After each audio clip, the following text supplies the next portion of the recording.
I built this home with my own hands, yet one day, I realized I didn't belong here anymore. The people I loved most made me feel invisible. In the very house I raised my family.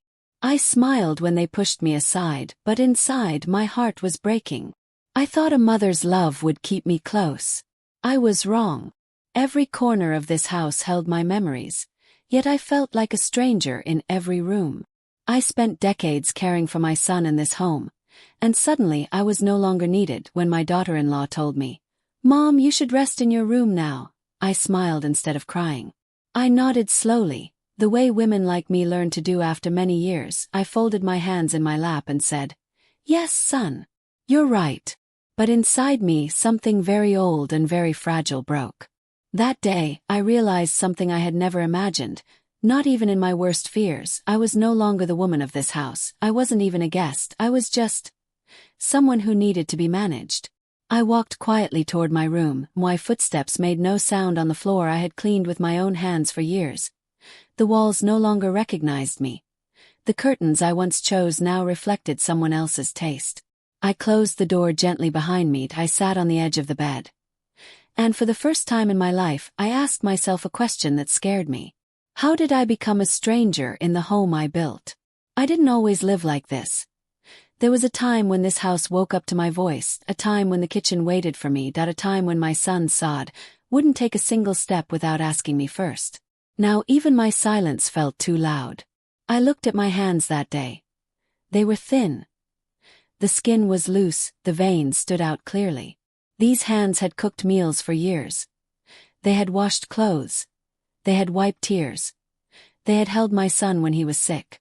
And now, these same hands didn't know where to rest. The house was quiet. Too quiet. From my room, I could hear Sanaa moving around in the kitchen. The clatter of utensils. The low hum of the exhaust fan. The tap turning on and off. Once, those sounds were my language. Now, they reminded me that I no longer belonged there. I told myself not to cry. I told myself to be grateful. I had a roof over my head. I had a son. I had a daughter-in-law who was polite, educated, and modern. So why did my heart feel so heavy? Let me take you back to the beginning. Because stories like mine don't start with pain. They start with love. Saad was my only son. When he was born, I held him close and whispered promises into his tiny ears. I told him I would protect him. I told him I would guide him. I told him I would never let him feel alone. His father passed away when Saad was still young. From that day on, I became both mother and father. I worked harder. I spoke less. I carried everything quietly. This house was built brick by brick with sacrifice. Every corner held a memory. Every crack in the wall knew my story. Saad grew up watching me do everything alone. Maybe that's why he loved me so deeply, or maybe that's why he learned to depend on others instead of himself. I don't know. When Saad told me about Sanaa, I guarded my happiness. I didn't jump with excitement. I didn't ask many questions. I asked only one thing. Is she kind? He smiled and said, "Yes, Mom. Very kind." That was enough for me. I prayed for her before I met her. I asked Allah to make her my daughter, not my replacement. I didn't realize how dangerous that prayer was. After the wedding, everything felt new. Sanaa brought her own ways into the house. Her own routines, her own ideas. At first, I admired her confidence. She spoke clearly. She knew what she wanted. She handled things quickly. I told myself, this is good. My son will have a strong partner. But slowly, very slowly, my place began to shrink. It didn't happen overnight. It never does. Started with small things. The kitchen, once my kingdom, became shared space. Then it became her space. Then I was only welcome when needed. "Mom, I'll handle this," she would say gently. Her voice was soft, her smile was polite. And I would step back. Because that's what good mothers do. Saad stopped asking me questions. He stopped sitting with me after dinner. He started looking at his phone more than at my face. I told myself this was normal. A new marriage. New responsibilities. Still, at night I felt something slipping away. One evening I tried to talk to Saad. "Son, are you happy?" I asked. He looked surprised. "Of course, Mom. Why wouldn't I be?" I wanted to say more. but the words stayed inside me. Because when a mother speaks too much, she becomes a problem. That night, rain fell outside. The sound took me back to earlier days, when Saad was young and ran to me during storms, when he believed my arms could protect him from everything. Now my arms were empty. The first time Sana corrected me in front of Saad, it hurt more than I expected. "Mom, that's not how Saad likes his tea," she said calmly. Saad nodded without looking at me. I smiled again. That smile has become my shield. I wear it even when it cuts into my skin. Began to eat less. Talk less. Move less. I spent more time in my room that I told myself I needed rest. But the truth was simple, that I no longer knew where I belonged. Sometimes I stood in the doorway and watched them talk. Laugh, make plans. I was proud of them, that I truly was. But pride doesn't stop loneliness. One afternoon I overheard Sana on the phone. "She's nice, but she's very traditional," she said softly. "I'm trying to adjust." I froze, that I stopped breathing. Traditional. The word felt heavy. I hadn't realized my values had become a burden. That night, I opened my diary that I hadn't written in years. I feel invisible in my own house. The pen trembled in my hand. I didn't want sympathy, I didn't want control, I only wanted respect. But I learned that respect is the first thing to disappear. Quietly. Another day, Sana rearranged the living room. She moved the old sofa. She replaced the curtains. "Mom, is this okay?" she asked politely. What could I say? The house was no longer mine. "Yes, son," I said. "It looks nice." The photos on the walls changed too. Wedding pictures replaced childhood memories. My face slowly moved to the corners. I watched my presence fade from the walls, just as it was fading from their lives. I remembered my own youth. My struggles with my mother-in-law. I had promised myself I would never make another woman feel small. So why was I the one shrinking now? One morning, Sana served breakfast late. Saad had already left for work.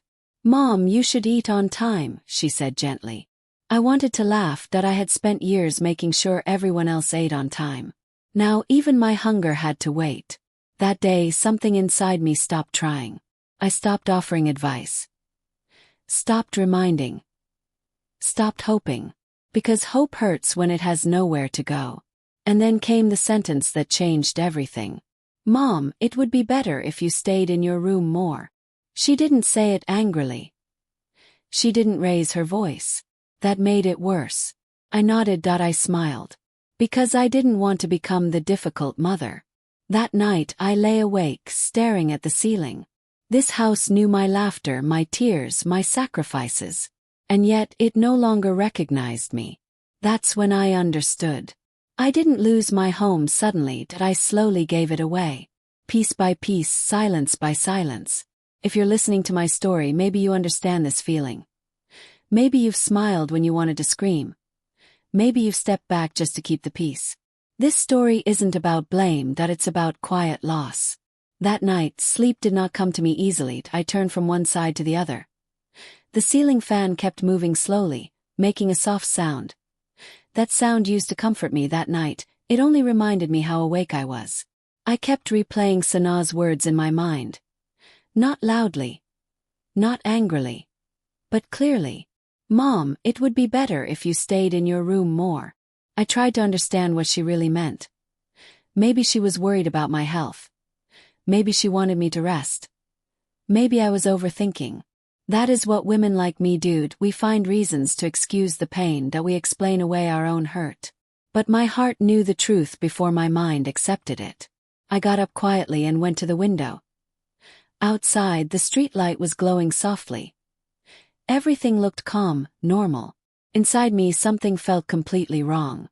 I pressed my forehead against the cool glass. I remembered standing at this same window years ago, holding Saad's school bag, waiting for him to come home, praying he would be safe. Back then, my worries had purpose. Now, my worries had no place to go. In the morning, I woke up early, as always. Old habits do not leave easily. I made my bed neatly. I folded my shawl. For a moment, I thought of going to the kitchen. Then I stopped. I remembered the sentence again. So I sat down on my bed and waited. Waiting has become my new routine. From my room, I heard Sana talking to Saad before he left for work. "Don't forget your lunchbox," she said. "I kept the medicine in your bag." Her voice was caring, responsible. I felt proud and sad. Once that was my role. Saad came to my door before leaving. He smiled and said, "Mom, take care, okay?" I nodded. "Allah Hafiz, son." That was all. He did not notice that I had not stepped out of my room. Or maybe he noticed and did not think it mattered. After they left, the house became silent again. Silence has many kinds. Some silence feels peaceful. Some silence feels heavy. This silence pressed against my chest. I walked slowly through the house. I touched the dining table, the chairs, the wall where I once marked Saad's height every year. Those pencil marks were gone now. Painted over. Just like my memories. I went to the kitchen quietly. Everything was arranged neatly. Too neatly. My spices were moved. Why old steel containers were replaced with new glass ones. Labels were written in English. I stood there, unsure of what to do. So I made myself a cup of tea, the way I like it. Strong. Simple. I drank it standing. As I held the cup, my hand trembled slightly. Not from age, from something deeper. I sat down at the small stool near the window. This used to be my thinking place, my resting place. Now it felt like borrowed space. I remembered my own mother. How she adjusted quietly in her son's house. How she never complained. I used to think she was strong. Now I know she was just silent. Around noon, Sana came back from the market. She saw me sitting there. "Oh, Mom, you're here," she said, surprised. Here to ask if I had appeared from somewhere else. "Yes, son," I replied softly. She smiled and continued putting groceries away. I stood up slowly and went back to my room. I did not want to be in the way. Inside my room, I sat near the cupboard that I opened an old box. Inside were Saad's childhood things, small shoe, a school certificate, a broken toy car. I touched each item carefully. These were proofs that I once mattered deeply. Tears came to my eyes, but I wiped them quickly.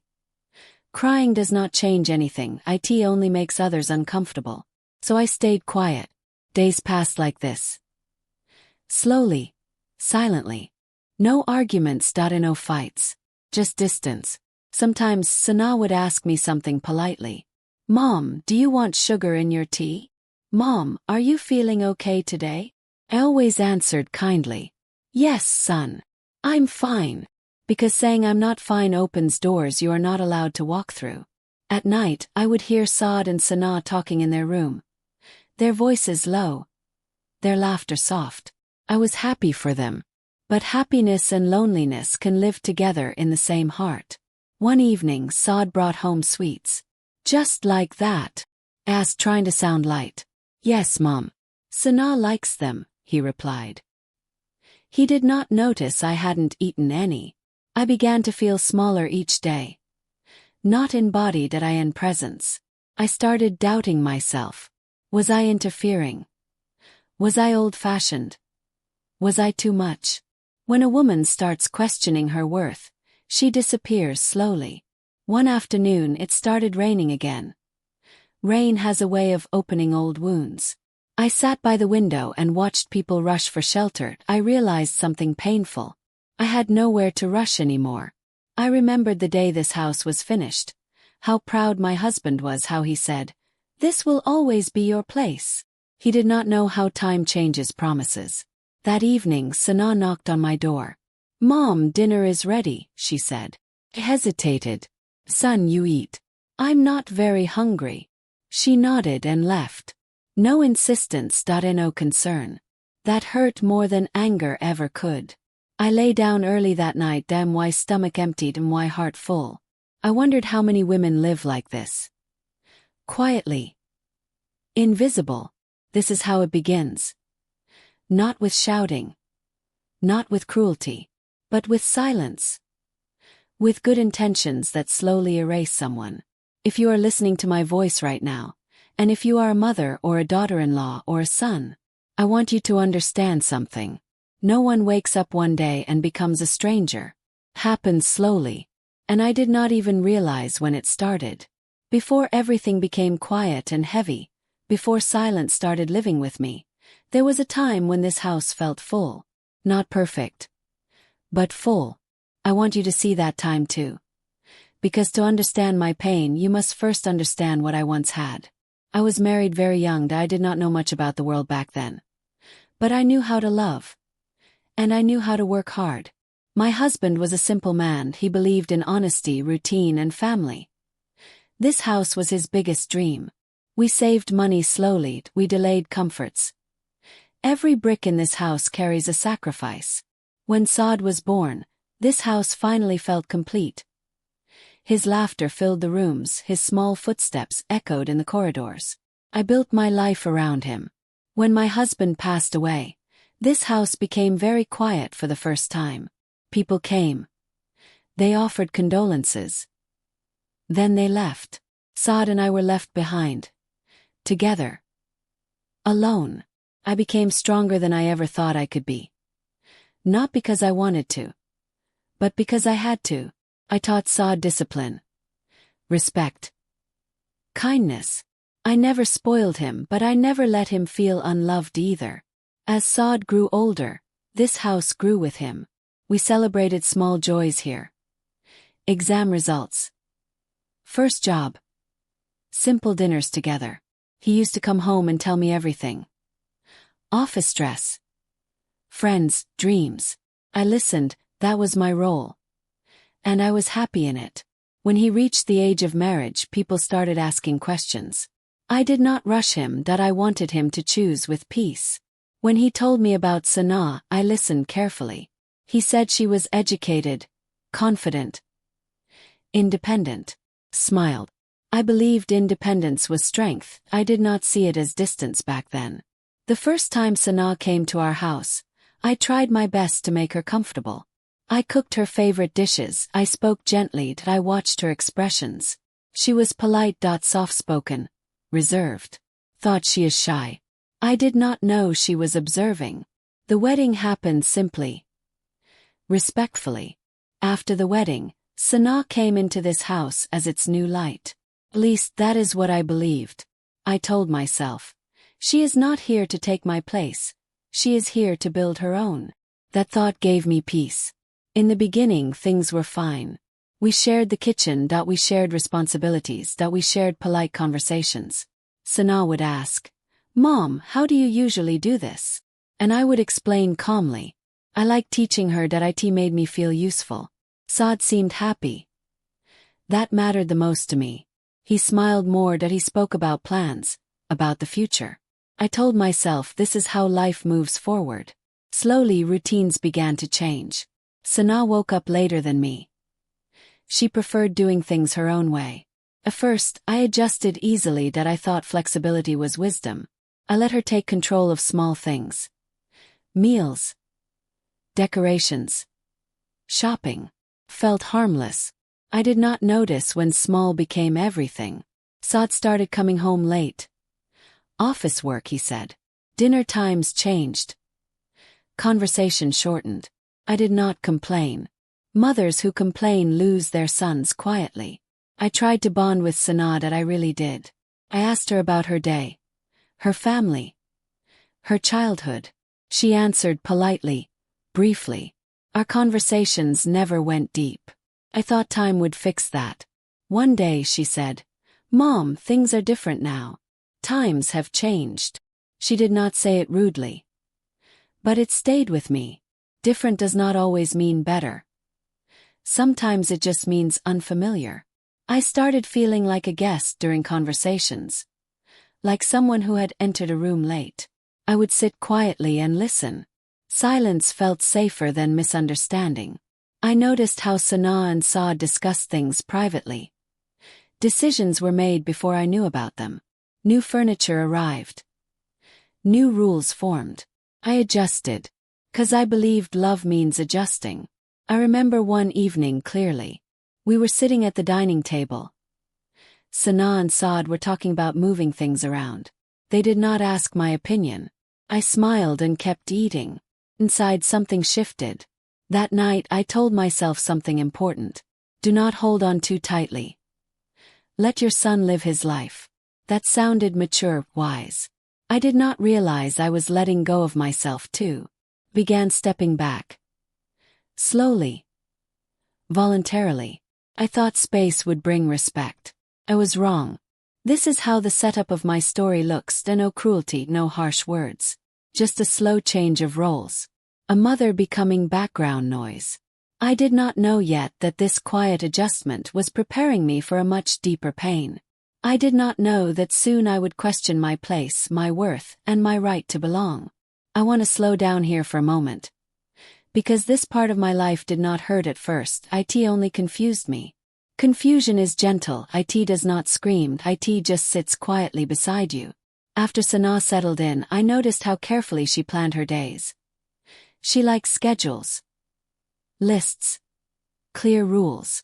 I admired that. I had lived my life on instinct and sacrifice. She lived hers with structure. I thought we would balance each other. In the mornings, I still woke up before dawn. Habit does not leave easily. I would pray. Sit quietly. Listen to the house wake up. Sana preferred sleeping longer. She worked late nights sometimes. I respected that. So I stopped making breakfast early. That I waited. Waiting became my way of showing understanding. When Saad left for work, he would often kiss Sana on the forehead, a small gesture, loving one. He did not do that with me anymore. I told myself it was natural that a son grows up. Still, I missed the way he once touched my head before leaving. I tried to remain useful. I folded laundry, watered plants, cleaned quietly. But Sana had her own way of doing things. "Mom, you don't need to do this," she would say. "I'll handle it." First that felt like kindness. Later it felt like removal. I started asking permission without realizing it. Should I make tea?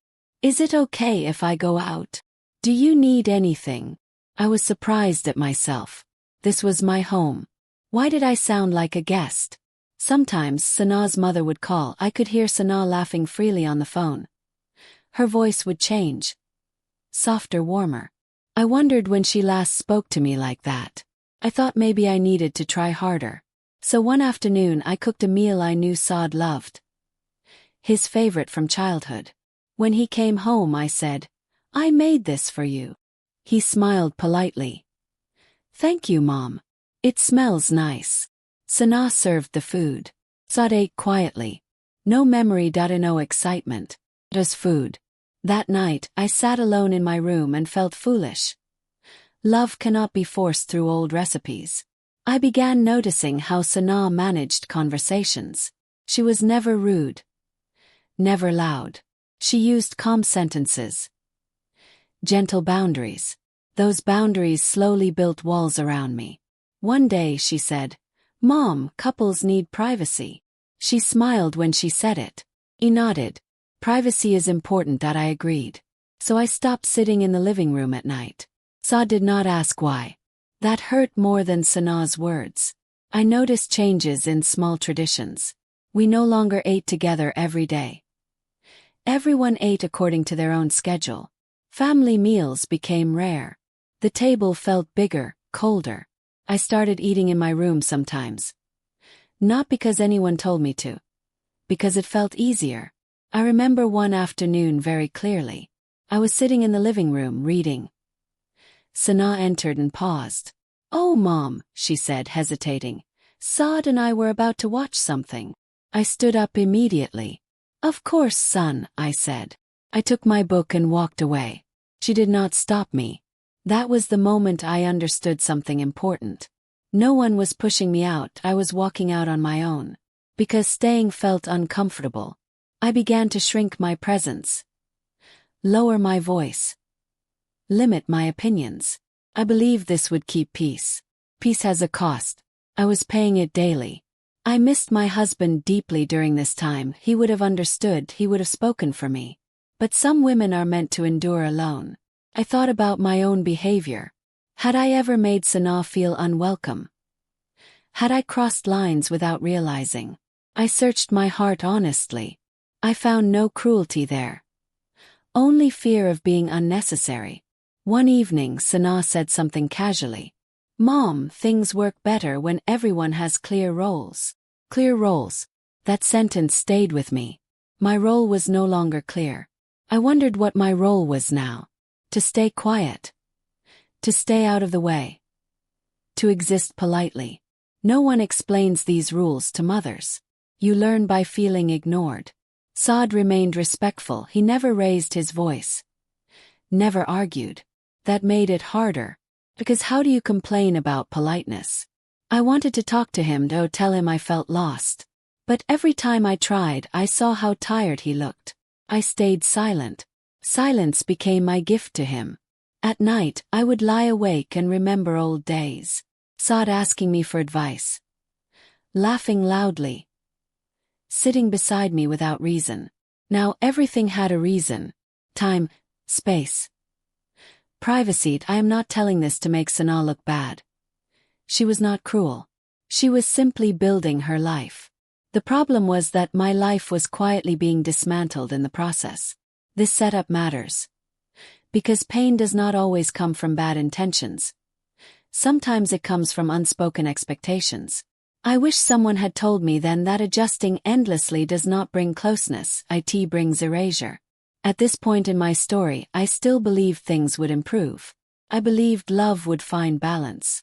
I did not know that the distance was about to grow deeper, and that small misunderstandings would soon turn into quiet wounds. The rising conflict in my life did not arrive like a storm, it came like fog. Slow. Quiet. Covering everything little by little until I could no longer see clearly. First, I blamed myself. I told myself I was becoming sensitive because of age. I told myself I was lonely because I had too much free time. I told myself that modern families work differently. But deep inside, my heart kept whispering that something was wrong. It started with small misunderstandings.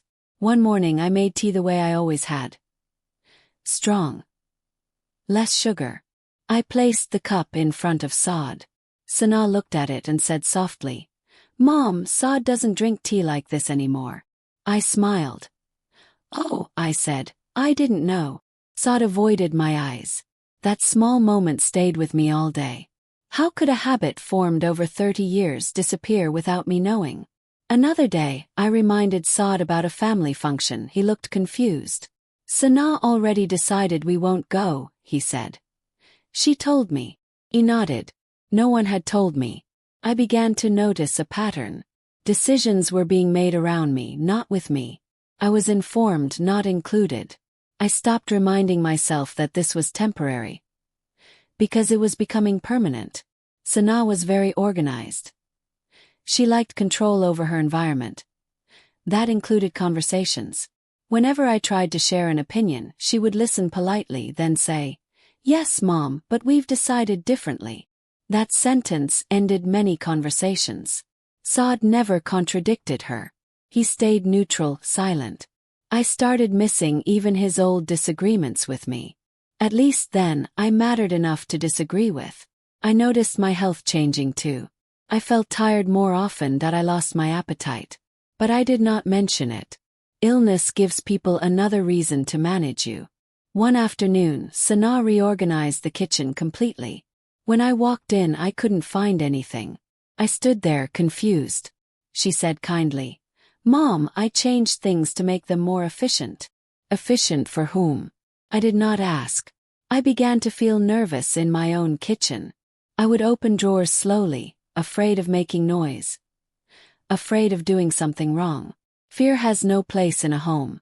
Yet it lived with me now. Saad and Sana started planning weekends outside. Trips. Dinners. Movies. They would tell me afterward. "We went out," Saad would say casually. I smiled and nodded. I realized that my world was shrinking while theirs was expanding. One evening, Sana invited guests over. She informed me an hour before. "Mom, my friends are coming," she said. "I'll manage everything." He offered help. "No need," she replied. I stayed in my room while laughter filled the house. The sound felt distant, like it belonged to another place. Later that night, Saad knocked on my door. "Mom, are you okay?" he asked. "Yes," I replied. That answer has become my habit. I wanted to tell him that I felt pushed aside, that I felt unseen. But how do you explain pain when no one has technically hurt you? I began questioning my presence. Was I disturbing their freedom? Was I a reminder of responsibility? I felt like furniture that no longer matched the decor. One day, Sana said something that stayed with me deeply. "Mom, independence is very important in marriage." I agreed. But independence does not mean isolation. One weekend, Saad and Sana planned a trip. They informed me the night before. "Mom, we'll be away for 2 days," Saad said. I smiled. "Okay." I did not ask where, I did not ask why. I spent those 2 days alone. The house felt empty, yet peaceful. I hated myself for enjoying the peace.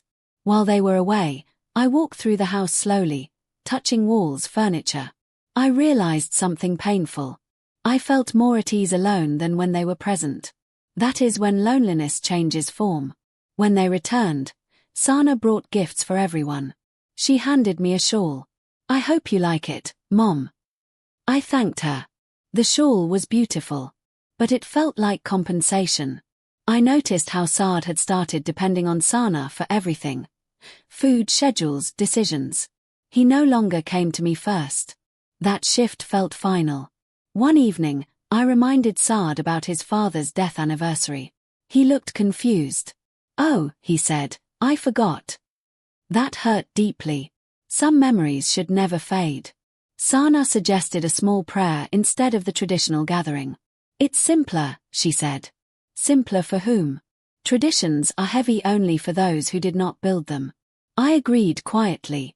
Agreement had become my survival skill. Relatives began noticing changes too. They asked me privately, "Are you okay?" I always said yes. I did not want pity. The rising conflict was no longer just emotional, it was physical. I felt heaviness in my chest, tightness in my throat. But I still did not speak. One afternoon, I overheard Sana talking to Saad.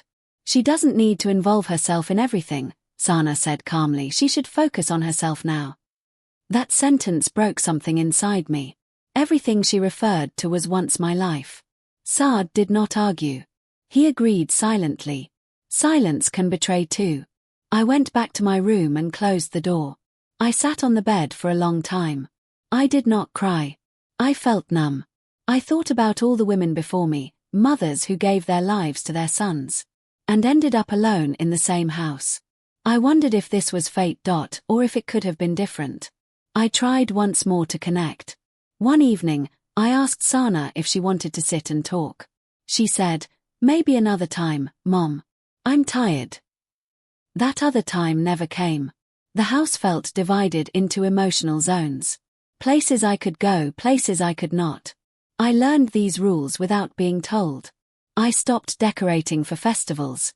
Stopped reminding people. Celebration without inclusion feels empty. Saad once said, "Mom, you've changed. You're very quiet now." I smiled. "I'm just tired, son." I was tired of disappearing. This rising conflict taught me something painful. Being good, silent, and understanding does not guarantee love. Sometimes, it makes you invisible. I felt my identity slipping away.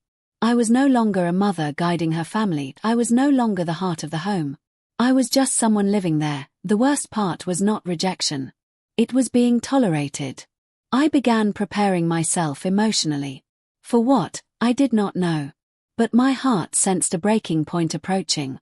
Every story reaches a moment where silence can no longer hold truth inside. That moment was coming closer. And when it arrived, it would change everything I believed about love, sacrifice, and family. This was the final stretch of quiet suffering. The calm before the emotional truth stepped into the light. There is always a moment in every quiet story when silence becomes heavier than words. A moment when the heart can no longer carry what it has been holding for so long. For me, That moment did not come with shouting, it came with a simple sentence. Spoken calmly, almost kindly. And yet, it changed everything. It was a normal afternoon. Nothing special and no warning. I was sitting in my room, folding clothes slowly. Outside, the sound of traffic floated in through the window. Life moving on. Unaware of what was about to happen inside me. Sana knocked on my door. That itself was unusual. She usually spoke from outside. "Mom," she said gently, "can we talk for a minute?" My heart tightened, but I nodded. "Yes, son. Come in." She sat on the chair near my bed. She folded her hands neatly in her lap. She looked calm, prepared. That scared me more than anger ever could. "Mom," she began, "I want to say something, and I hope you understand." I nodded again. Understanding has been my strongest skill. She spoke slowly, choosing her words carefully. "You've done so much for Saad that we respect you a lot, but now Saad and I need space to live our own life." Space. That word again. She continued, "It would be better if you stayed more in your room, rest more, focus on yourself." There it was. The sentence that had been forming quietly for months finally spoken aloud. For a moment, I could not breathe. I looked at her face. She did not look cruel, she did not look angry. She looked relieved. I smiled. I do not know how, but I did. "Yes, son," I said softly, "you are right." She smiled back, thanked me, and left the room. Just like that. No argument, no explanation. My life reduced to one sentence. When the door closed, I sat very still. I did not cry, I did not move. I felt something leave me. I realized something painful in that moment. This was not a misunderstanding anymore. This was a decision. A decision made without me. That evening, Saad came home. He greeted me normally, asked about my day. I answered normally. He did not mention the conversation, which meant he already knew. That realization hurt more than Sana's words. He knew and he agreed. At dinner, I did not join them, I said I was tired. No one insisted. That night, I lay awake, staring at the ceiling. I replayed my life like an old film. My marriage, why sacrifices, why devotion to Saad? I asked myself a question I had avoided for too long. Did I give too much? I thought about how I had shaped my entire identity around being a mother. I had not built a life outside that role. Now that role was no longer needed. And I did not know who I was without it. The next morning, I woke up with a strange calm. Not peace. Acceptance. I stayed in my room, I did not go to the kitchen, I did not ask questions. Followed the new rule. Sana seemed pleased. She smiled more, the house felt lighter to her. That told me everything. Saad stopped checking on me as often. Not because he did not care, but because I was no longer visible. Days passed. Became very quiet. Not withdrawn. Just absent. One afternoon, I received a call from an old friend. She asked how I was. I said, "I'm fine." Then suddenly, without warning, tears came. I could not stop them. I told her everything. She listened silently. Then she said something that shook me. "Why are you still living there?" That question echoed in my mind long after the call ended. Why was I still there? That night I thought deeply. I realized something important. Staying silent had not protected anyone, it had only erased me. I remembered something my husband once said. A home should give you dignity, not just shelter. I had shelter, but dignity was slipping away. The next morning I made a decision. Quiet one. Firm one. I went to Saad. He was getting ready for work. "Son," I said, "I want to talk." He looked surprised but nodded. I spoke calmly. "I think it's best if I go stay with my sister for a while." His face changed. "What? Why?" he asked. I smiled gently. "I need some time. For myself." Sana listened from the doorway. She said nothing. But I saw relief in her eyes. Saad hesitated. "Mom, if you're upset, we can." I stopped him. "I'm not upset," I said softly. "I'm tired." That was the truth. I packed a small bag that afternoon. Not everything, just essentials. The rest no longer felt important. As I walked out of the house, I did not look back. I knew if I did, I would break. That night, at my sister's house, I slept deeply for the first time in months. The silence there felt different, felt safe. In the days that followed, I began to breathe again. I realized how tense I had been, how much I had been holding inside. Saad called often. He sounded confused, guilty. Sana called once. She was polite. I did not blame her. She wanted her life. I had forgotten to want mine. Time away gave me clarity. I saw my mistakes too. I had given love without boundaries. Sacrifice without limits. I had taught others how to treat maybe accepting everything quietly. That realization hurt. But it also freed me. The turning point in my life was not when they asked me to step back. It was when I finally stepped forward for myself. I did not know what the future held. But I knew one thing. I would never disappear quietly again. Leaving the house did not solve everything. But it slowed the pain enough for me to breathe. At my sister's home, life moved gently. No one expected anything from me. No one corrected my ways. No one asked me to rest so they could live freely. For the first time in many months, I woke up without feeling like I was in the way. My sister did not ask many questions. She only said, "Stay as long as you want." That sentence felt like medicine. In the beginning, I slept a lot and my body was tired. But my heart was even more exhausted. Sleep helped me gather scattered pieces of myself. Slowly, I started doing small things again. Helping in the kitchen. Watering plants. Sitting outside in the evenings. Not because I had to. Because I wanted to. I noticed how different it felt to be useful by choice, not by obligation. Saad called every day. At first, his voice sounded confused. Then worried. Then soft with regret. "Mom, when are you coming back?" he asked one evening. I paused before answering. "I don't know yet, son." That was the first honest answer I had given him in a long time. There was silence on the other end. That silence told me he was finally listening. One afternoon, Sana called. Her voice was polite, controlled. "Mom, are you okay?" she asked. "Yes," I replied calmly. "I am." She hesitated. "The house feels different without you." I did not respond immediately. Different does not always mean better. "I'm glad you called," I said finally. "I hope you both are well." That was all. No accusations, no complaints. Peace does not need explanation. Being away gave me a new view of my life. I saw how much of myself I had erased to keep others comfortable. I saw how silence had become my language, even when my heart wanted to speak. I began journaling again. Every morning I wrote a few lines. Not about pain, but about myself. Things I liked. Things I wanted. Felt strange at first. Then freeing. I realized something important. I had spent my whole life being strong for others. I had never learned how to be gentle with myself. Weeks passed. I felt healthier, lighter. I laughed more easily. That surprised me. One evening, Saad came to visit. He looked nervous. Older. Guilt does that to people. He sat across from me quietly. "I didn't realize you felt so alone," he said finally. I looked at him carefully.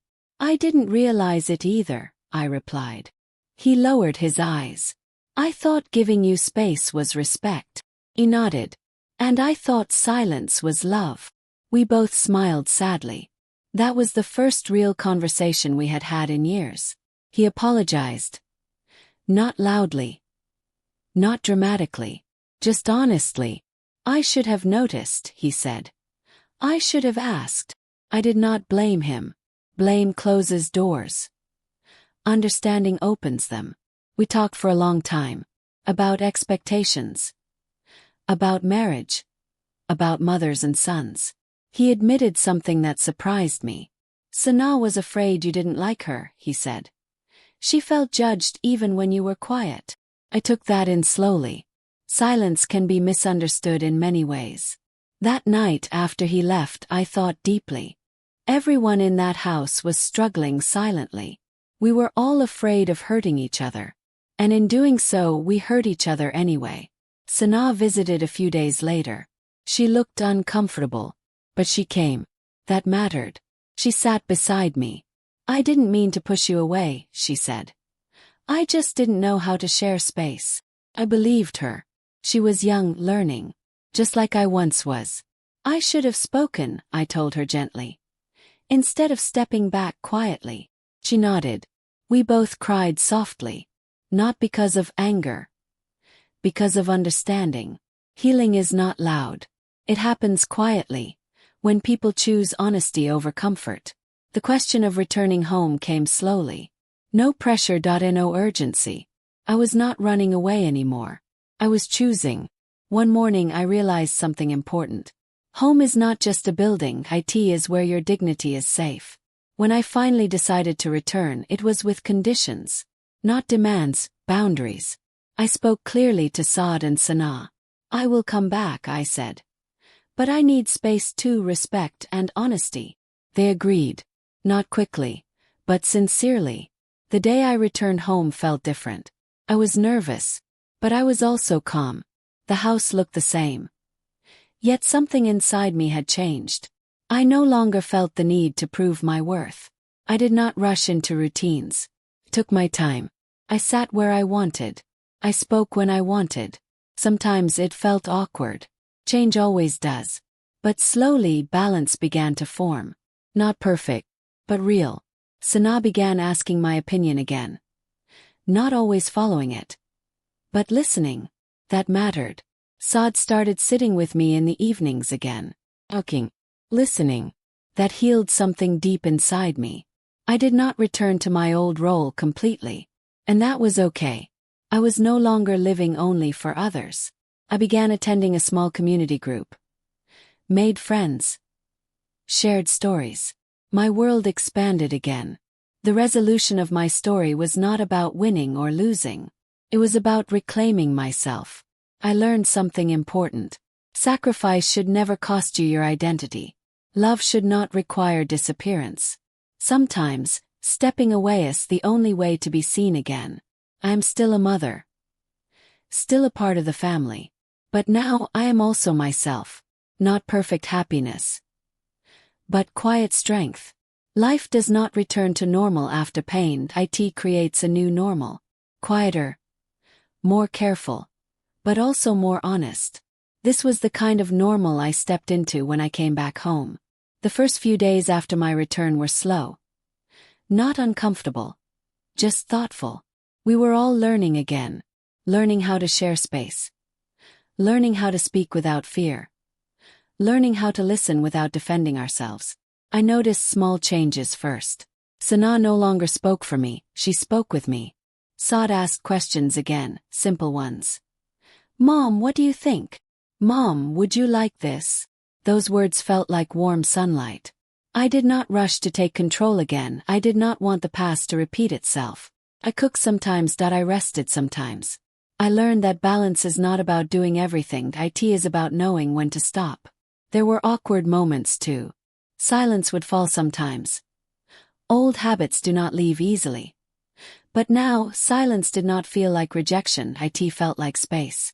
One evening we sat together at the dining table. All three of us. No phones, no hurry. Just food. And conversation. That simple moment felt like a blessing. I realized something that night. I had been grieving not just my role but my expectations. I expected love to look a certain way. I expected sacrifice to be rewarded. Life does not always work like that. Sana began sharing her struggles too. She talked about pressure. Fear of being judged. Fear of failing as a wife. I listened. Really listened. For the first time, I saw her not as someone who replaced me, but as someone who was also trying to find her place. I told her something I had never said out loud. I was afraid of becoming invisible, I said softly. She held my hand. I didn't know, she replied. Sometimes pain exists simply because it is never spoken. Saad changed too. Not suddenly, but surely. He became more present. He learned that being a good husband does not mean forgetting your mother. And being a good son does not mean ignoring your wife. I stopped competing for space in my own home. I created my own space. Emotionally, mentally, I started doing things just for myself. Morning walks, reading, meeting old friends. I remembered that I was a woman before I was a mother. The house no longer felt like a battlefield of silence. Felt like a shared place. Imperfect, but alive. There were still moments of sadness. Healing does not erase memory. Sometimes I would remember how small I once felt in these same rooms. But now those memories did not break me. They reminded me of how far I had come. One afternoon, Sana brought tea to my room. She did not ask if I wanted it, she just brought it. "Like you like it," she said. "Strong. Less sugar." Smiled. That small gesture healed something deep.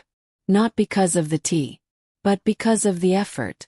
I understood something important as time passed. I had raised my son with love, but I had forgotten to teach him boundaries. Not his boundaries. I do not blame him, that I do not blame Sana. We were all learning roles no one prepares you for. If you are listening to this story, and you are a mother like me, I want to tell you something gently. Love your children deeply, but do not disappear into them. Your life matters too. And if you are a son or daughter-in-law listening, please remember this. Parents grow old quietly. They lose importance slowly. They need reassurance more than rules. One evening, Saad said something that stayed with me. "Mom, I'm glad you didn't stay silent forever."